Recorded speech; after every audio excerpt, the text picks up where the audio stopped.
नमस्कार प्रिय दर्शकों, आज एक बार पुनः आप सभी के सामने एक ज्ञानवर्धक और एक प्रेरणादायक प्रसंग लेकर आप सभी के सामने हाजिर हुए हैं। दर्शकों, आखिर किस श्राप के कारण स्त्रियां संबंध बनाती हैं और अपनी काम वासना को काबू नहीं कर पाती हैं? आखिर ये किस श्राप के कारण होता है? तो आज हम सभी इस कहानी के माध्यम से जानेंगे। तो प्रिय श्रोताओं, आज हम आप सभी दर्शकों से यह आग्रह करते हैं कि आप सभी हमारी आज की इस ज्ञानवर्धक और प्रेरणादायक प्रसंग के साथ अंत तक बने रहिएगा। और दर्शकों, आज की इस कहानी में आप लोगों को यह भी पता चलेगा कि आखिर किस श्राप के कारण देवराज इंद्र के पूरे शरीर पर हजारों लाखों योनियों का निर्माण हुआ है। आखिर किस श्राप के कारण स्त्रियों को काम वासना का श्राप लगा है? तो प्रिय दर्शकों, आज की ये कहानी बड़ी ही ज्ञानवर्धक और बड़ी ही प्रेरणादायक है। इसलिए आप सभी श्रोताओं से यह मैं आग्रह करता हूं कि इस कहानी को आप सभी पूरा जरूर सुनिएगा। अगर आप इस चैनल पर पहली बार आए हैं तो चैनल को सब्सक्राइब जरूर कर दीजिएगा, साथ ही बेल आइकन को प्रेस जरूर कर दीजिएगा ताकि हमारी आने वाली हर नई वीडियो का नोटिफिकेशन आप सभी को समय समय पर सबसे पहले आप सभी को प्राप्त हो। प्रिय दर्शकों, अगर हो सके तो आज की इस ज्ञानवर्धक और प्रेरणादायक प्रसंग को अपने मित्र बंधुओं और रिश्तेदारों तक और सहपाठियों तक शेयर जरूर कर दीजिएगा ताकि उन्हें भी इस ज्ञानवर्धक और प्रेरणादायक प्रसंग का लाभ प्राप्त हो सके और जीवन के कुछ ज्ञान प्राप्त हो सके। तो प्रिय श्रोताओं, आखिर किस श्राप के कारण स्त्रियों में काम वासना की भूख जागृत हुई थी और आखिर किस श्राप के कारण देवराज इंद्र के संपूर्ण शरीर पर हजारों योनियों का निर्माण हुआ था? तो आज की इस कहानी के माध्यम से हम सभी जानेंगे। तो दर्शकों, आप सभी इस कहानी के साथ अंत तक बने रहिएगा। तो आइए अब आपका ज्यादा विलंब समय ना करते हुए आज की इस कहानी को शुरू करते हैं। प्रिय दर्शकों, यह कहानी है लाखों हजारों सालों पहले की, जब एक दिन भगवान देवराज इंद्र अपने घोड़े को लेकर जंगल की ओर घूमने के लिए जाते हैं। प्रिय दर्शकों, जैसे ही भगवान देवराज इंद्र जंगल में घोड़े को लेकर घूमने के लिए जाते हैं तो उन्हें कुटिया में एक बहुत सुंदर स्त्री दिखाई देती है। और दर्शकों, जैसे ही भगवान देवराज इंद्र को वह सुंदर स्त्री दिखाई देती है तो देवराज इंद्र उस स्त्री को देखकर मोहित हो जाते हैं, मोह कर बैठते हैं और अपने राजकाज सब कुछ भूल जाते हैं और उस स्त्री से लगाव लगा बैठे थे। प्रिय दर्शकों, उसके बाद में देवराज इंद्र को इस बात का ज्ञात नहीं था कि जिस स्त्री पर वो है मोह लगा रहे हैं वह स्त्री महान पंडित गौतम ऋषि की पत्नी है। इस बात का पता देवराज इंद्र को बिल्कुल नहीं था। दर्शकों, उस दिन तो देवराज इंद्र गौतम ऋषि की उस पत्नी को देखकर चले जाते हैं, परंतु वहां पर जाने के बावजूद भी इंद्रलोक में भगवान देवराज इंद्र का मन नहीं लगता है और उन्हें बार बार महान पंडित गौतम ऋषि की उस पत्नी की याद आती। प्रिय दर्शकों, उसके बाद में दूसरे दिन फिर से देवराज इंद्र उस जंगल की ओर आते हैं और उस कुटिया के निकट जाकर गौतम ऋषि की उन पत्नी को देखने लगते हैं और उन्हें निहारने लगते हैं।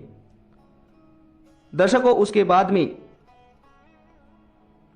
इस बात का पता महान पंडित गौतम ऋषि को नहीं होता है कि आखिर देवराज इंद्र भला रोजाना यहां पर क्यों आ रहे हैं। दर्शकों, जो गौतम ऋषि थे ये बहुत महान और विद्वान थे। वे अपने कर्म और धर्म को बहुत मानते थे। वे रोजाना सुबह जल्दी भोर में उठते और उठकर नदी के निकट जाकर स्नान पूर्वक कर और अपनी पूजा पाठ में बैठ जाते। परंतु दर्शकों, इस ही बात का देवराज इंद्र ने फायदा उठाया था।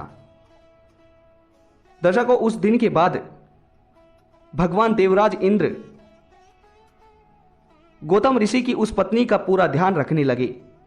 दिन और रात उस कुटिया के पास छिपकर गौतम ऋषि की उस पत्नी की निगरानी रखने लगे और वे देखने लगे कि आखिर किस तरह से इस स्त्री को अपना बनाया जाए। फिर दर्शकों, एक दिन की बात है जब गौतम ऋषि हर रोज की तरह सुबह भोर में उठते हैं और उठने के बाद में नदी के पास जाते हैं और नदी के पास जाकर स्नान आदि कर वापस अपनी कुटिया में आकर वे पूजा पाठ करने लगते हैं। तो इन सब बातों का गौतम ऋषि की पूरी दिनचर्या का भगवान इंद्रदेव को पता चल जाता है और फिर भगवान देवराज इंद्र इस बात की रणनीति बनाने लगते हैं कि आखिर किस तरह से इस सुंदर स्त्री को अपना बनाया जाए। फिर प्रिय दर्शकों, एक दिन भगवान देवराज इंद्र आधी रात को गौतम ऋषि की उस कुटिया के निकट आते हैं और गौतम ऋषि की उस कुटिया के पास आकर वे अपनी जादुई शक्ति से आधी रात में ही भोर दिखा देते हैं, भोर कर देते हैं, यानी कि सुबह का आधा सवेरा कर देते हैं। और फिर जैसे ही वे आधा सवेरा करते हैं तो गौतम ऋषि की आंखें खुल जाती हैं और वे अपनी आंखों से भोर को देखकर सोचने लगते हैं कि सुबह होने वाली है, अब मुझे उठना चाहिए और नदी पे जाकर स्नान कर आना चाहिए। तो दर्शकों, फिर गौतम ऋषि उस झूठे भोर को देखकर नदी की ओर स्नान करने के लिए जाते हैं और उसी ही समय देवराज इंद्र गौतम ऋषि का ही भेष बनाकर उनकी पत्नी के पास जाते हैं और जाकर मीठी मीठी प्रेम भरी बातें करने लगते हैं और उनके पास जाकर बैठ जाते हैं। प्रिय दर्शकों, परंतु फिर जैसे ही गौतम ऋषि नदी के निकट जाते हैं और जाकर उन्हें जनजीवों की कोई आवाज नहीं आती है, पंछियों की कोई आवाज सुनाई नहीं देती है और दिन की तरह है, तो वह समझ जाते हैं कि हो ना हो ये किसी न किसी देवता की करतूत है, किसी न किसी देवता का ही जादुई ही चक्र है जिसमें मैं फंस चुका हूं। दर्शकों, उसके बाद में फिर यह सब देखकर गौतम ऋषि फिर से अपनी कुटिया की ओर जाते हैं और जैसे ही कुटिया की ओर जाते हैं तो कुटिया के निकट जाकर वे देखते हैं कि भगवान देवराज इंद्र, स्वयं भगवान देवराज इंद्र गौतम ऋषि का भेष बनाकर उनकी पत्नी के साथ सोए हुए हैं। दर्शकों, जैसे ही गौतम ऋषि इस दृश्य को देखते हैं तो उन्हें बहुत क्रोध आने लगता है और जैसे ही उन्हें क्रोध आता है तो वह सबसे पहले अपनी पत्नी को पत्थर बनने का श्राप दे देते हैं और उसके बाद में वे और भी ज्यादा क्रोधित होकर देवराज इंद्र को काम वासना का भूखा मानकर उन्हें यह श्राप दे देते हैं कि तुम्हारे शरीर में हजारों लाखों योनियों का निर्माण होगा।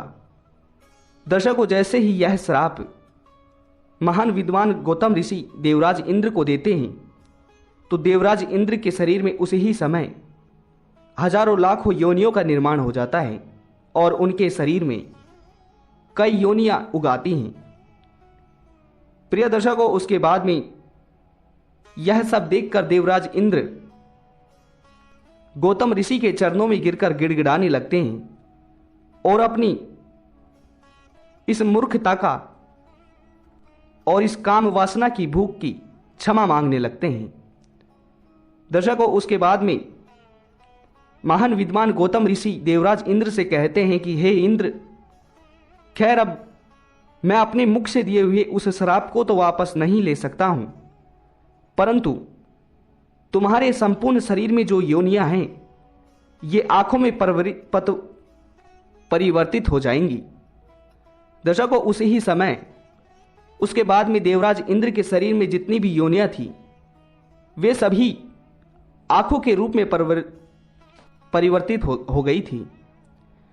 परंतु दर्शकों, उसके बाद में जो महान विद्वान गौतम ऋषि ने अपनी पत्नी को पत्थर बनने का श्राप दिया था, महान ऋषि गौतम ऋषि की पत्नी फिर उनसे कहती है कि मेरा इसमें कोई कसूर नहीं है, क्योंकि मुझे इस बात का कोई पता नहीं था कि मेरे साथ आकर जिसने संभोग किया है, जिसने संबंध बनाया है, वह कौन है। दर्शकों, इस प्रकार उसके बाद में महान गौतम ऋषि अपनी पत्नी से कहते हैं कि हे भाग्यवान, खैर मैं अब अपने द्वारा दिए गए इस श्राप को तो वापस नहीं ले पाऊंगा, परंतु मैं तुम्हें यह वरदान देता हूं कि आने वाले समय में भगवान विष्णु के अवतार श्री राम जन्म लेंगे, जो तुम्हें आकर छुएंगे तो तुम फिर से पत्थर की इस मूरत से इंसान बन जाओगी।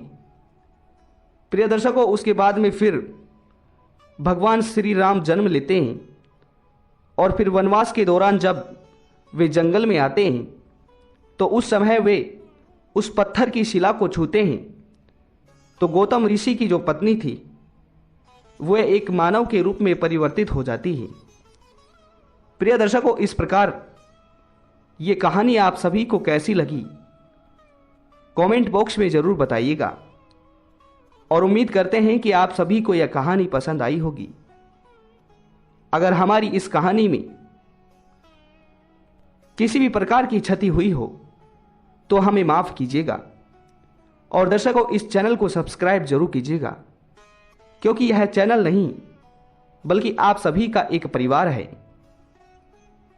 तो मिलते हैं अगली वीडियो में, तब तक अपना ख्याल रखिएगा जी। नमस्कार।